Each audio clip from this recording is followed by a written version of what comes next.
When my daughter got home from a Christmas party at her grandparents' house, she was in tears. She looked upset as she quietly gave me a wrapped gift. "Look at this, Mom," she asked. "Why do I have to go through this?" I didn't know what to say. As soon as I opened the package, I knew it wasn't right.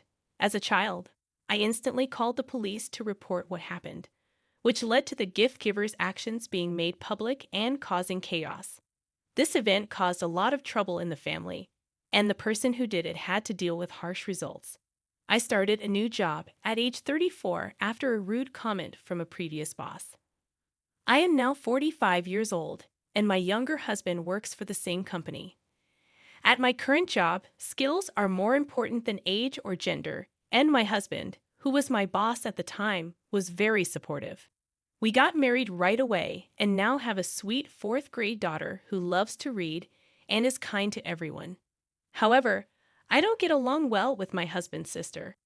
Even though I get along well with my in-laws, she doesn't like that I'm older than my husband and makes fun of how quickly we got married. It hurt to hear her say mean things about my age and the changes in my body from being pregnant, but I tried to keep my cool for my own peace of mind. Her attitude only changed after she had a quick wedding and moved away, which cut down on our time together and stopped her from making fun of me. This change lets me focus on getting ready to meet our daughter. Even though giving birth was hard, the birth of our daughter was a happy event in our lives that cleared the sadness that had been affecting our happiness. During the birth of our daughter, it was very important for me to have my husband's steadfast support and positive words. When she cried for the first time in the delivery room, his thanks and appreciation for my work made us both cry tears of joy. But 5 months after our daughter was born, my sister-in-law had a boy and started coming to our house again. Each visit took an hour. Her goal seemed to be to make negative comparisons between our kids and to say mean things about my age, which made my daughter feel bad. She said it was clear from the lines she said were on my daughter's face compared to her child's smooth skin. Her brazenness astounded me as I was adjusting to being a parent for the first time. She wouldn't bring any baby necessities with her, but she would leave with diapers and formula, saying she didn't want to run out. This action really confused me. It seemed like the main reason she came was to put me down and then take goods, like it was her right. Because of her husband's job, they had to move to a different state, so she stopped visiting. This brought some peace for a short time, until our daughter started grade school and found out that her cousin was also there.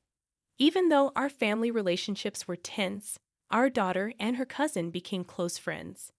She took care of him because she was older, nicer, and more honest. He became well-liked by his friends.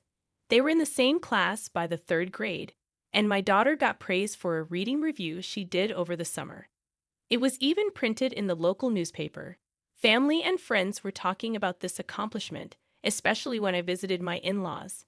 A lot of family members got together this time, maybe because my daughter got an award. But my sister-in-law seemed uneasy about the attention our family was getting.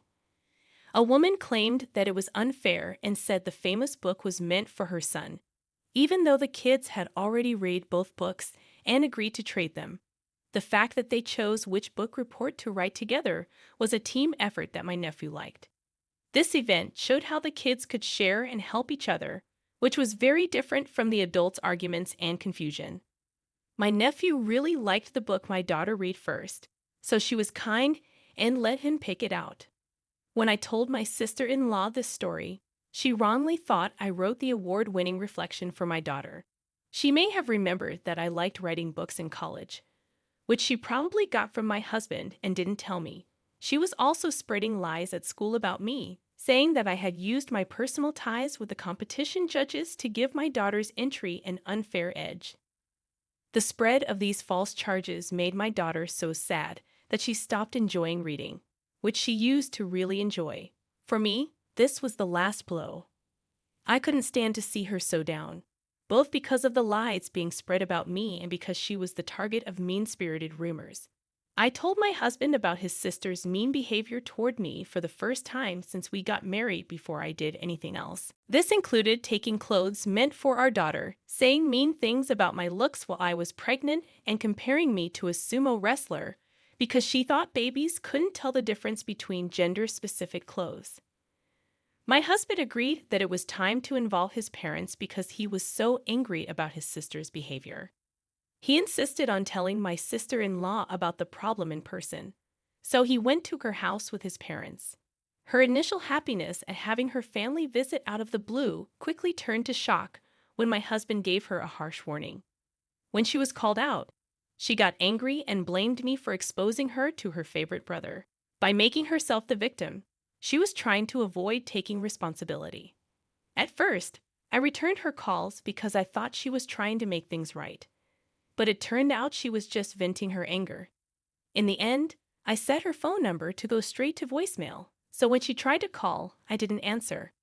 I thought at first that she had lost interest when the calls stopped after a few weeks.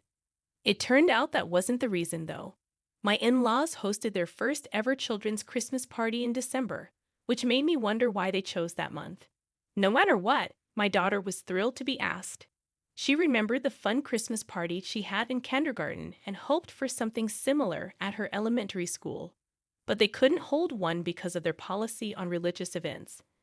I'd often wonder why people have to strictly follow faith traditions when Christmas has become a holiday that people all over the world love and celebrate in their own unique ways. I've been noticing that some parents are very careful to keep their faith in mind when they talk about their kids. My daughter and I have celebrated Christmas quietly at home for the past 2 years, choosing to enjoy the holiday in our own unique way. She really liked the gift swap, which was one of the best parts of our party. This year, my in-laws offered a straightforward budget of $11 for a gift exchange at their Christmas party. My daughter and I went on a little trip to a nearby huge shopping mall to look for the right gift. She finally chose one of her favorite picture books because she wanted to tell someone else about the story and how much it made her happy.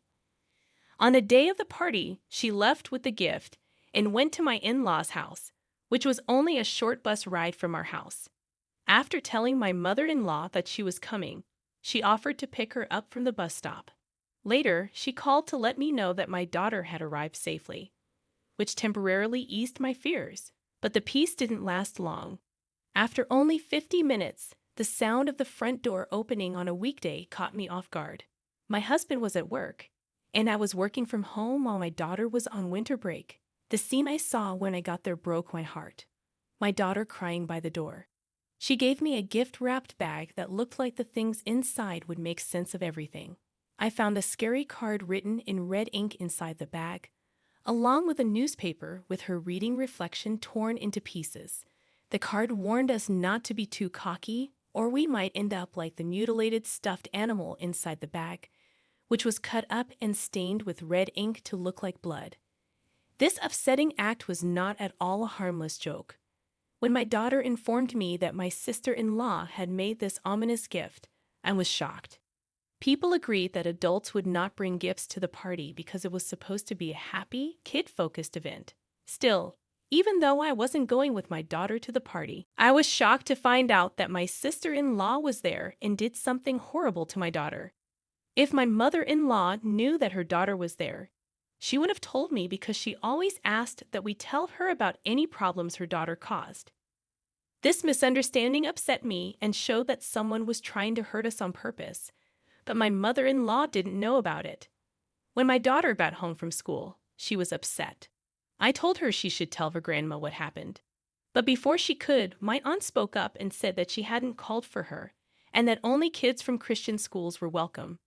When my daughter asked me what a mission school was, I didn't know what to say. A family member was recently accepted into a mission school, which caused a lot of talk in the family. My sister-in-law's son went to a Christian kindergarten. We had heard of family members who didn't know they had ties to these kinds of schools until they started going. We made a different choice. For our daughter, we chose a neighborhood kindergarten and a public grade school. It looked like my sister-in-law used this as another chance to put down my daughter. The frightening gift my daughter got made me very angry, so I hurried to the police station and made it clear how serious the threat was. Even though the police didn't want to get involved at first and said it should be handled as a family problem, luckily a female officer saw how serious the situation was. She understood our fear and promised to visit my sister-in-law that evening with a warning. She knew that threats and violence within families are crimes that need to be reported. I told my angry husband about what happened during the day when he got home. He spoke out against his sister's mean behavior and called his parents, who were holding the Christmas party, but said they didn't know about it.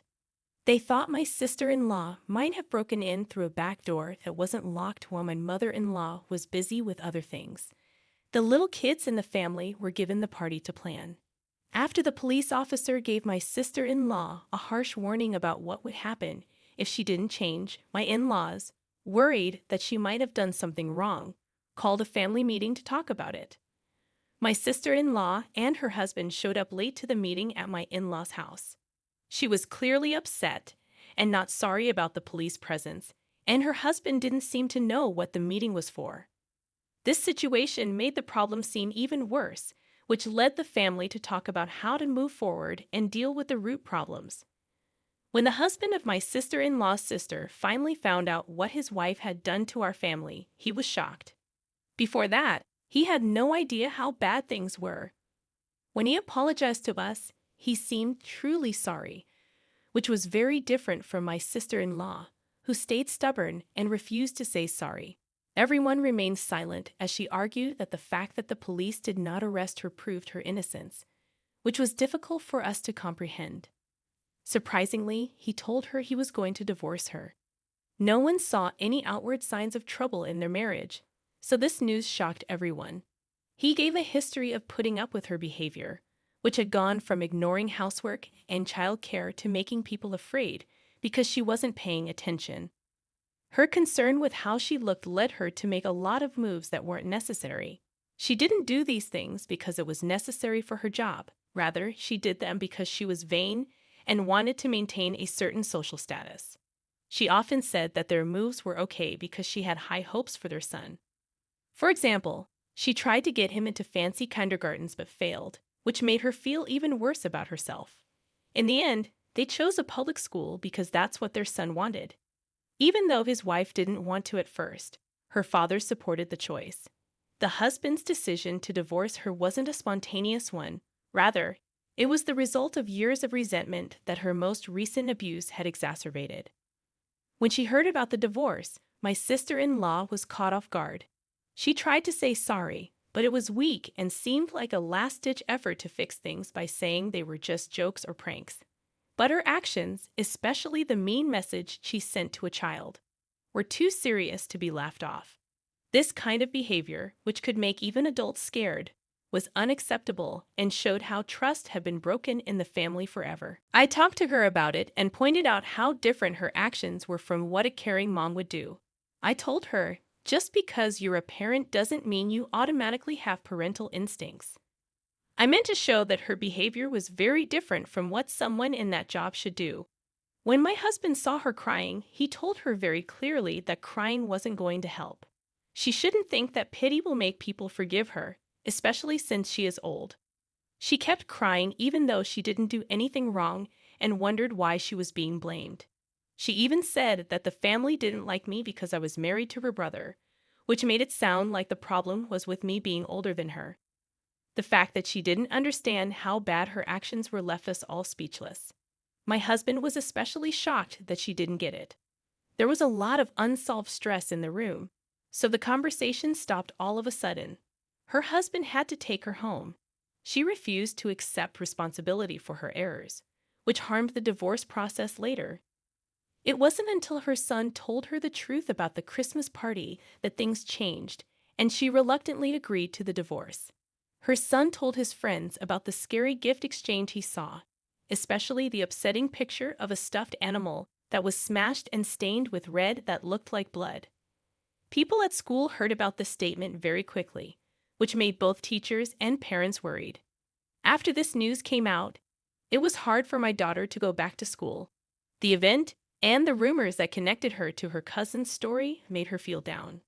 People started to guess what link there was between her absence and what happened at the Christmas party, which showed how one careless action can change the lives of many people. I had thought that everything could have been taken care of quietly so that my daughter could go back to school when she was ready. When her cousin told her about the upsetting event, it wasn't to make her laugh. It was a desperate plea for his mother to stop doing what was hurting him.